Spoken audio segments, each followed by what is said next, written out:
મને તો એ વાતની ચિંતા થાય છે. અમારા દાદી મારા હાટુ કાંઈક તો મૂકીને ગયા જ હશે ને.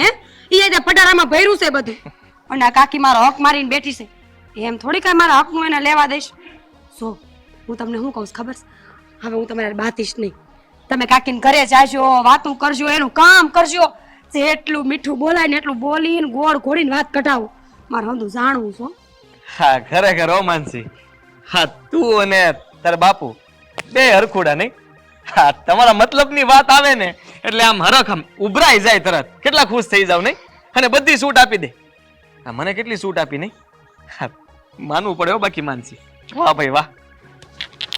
તમે કઈ ઓછા નથી હો. મને ખબર છે તમારામાં કેટલી લાલચ છે ને. આ તમારી હારે લગ્ન કર્યા છે, આ ટકોરા જેવું મંગળસૂત્ર પહેર્યું છે ને એ વાતની નિશાની છે કે તમે તે છે ને લાલચ તો પૂરેપૂરી રાખો છો. આ નસે નસથી ઓળખું છું તમને હું. આ જો તમારી આંખું જો, આ લાલચનો લાલ રંગ છે ને એ પૂરેપૂરો આંખોના ડોળા સુધી સડી ગયો છે. બાકી તમે કઈ એમને કામ કરો એવા સો નહીં હો. હવે આ હંધી વાત મેલ ને હું કહું છું કે આ જમાઈને જરાક જમાડ. થાકીને આવ્યા છે તો ખાવું તો જોહે ને. અને આમે હું જરા આંટો મારતો આવું ગામમાં. કા ગામમાં શું કામ છે? આ કાકી પાસે જરાક વાત કરતો આવું, જાણતો આવું છે. પટારા વિશે. હે હા હા હા ત્યાં લાડવા બનાવ્યા એ તો તને ભૂલાઈ ગયું હશે ને.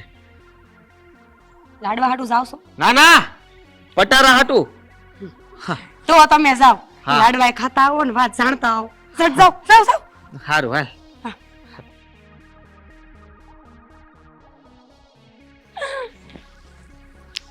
બધાય ફૂટા.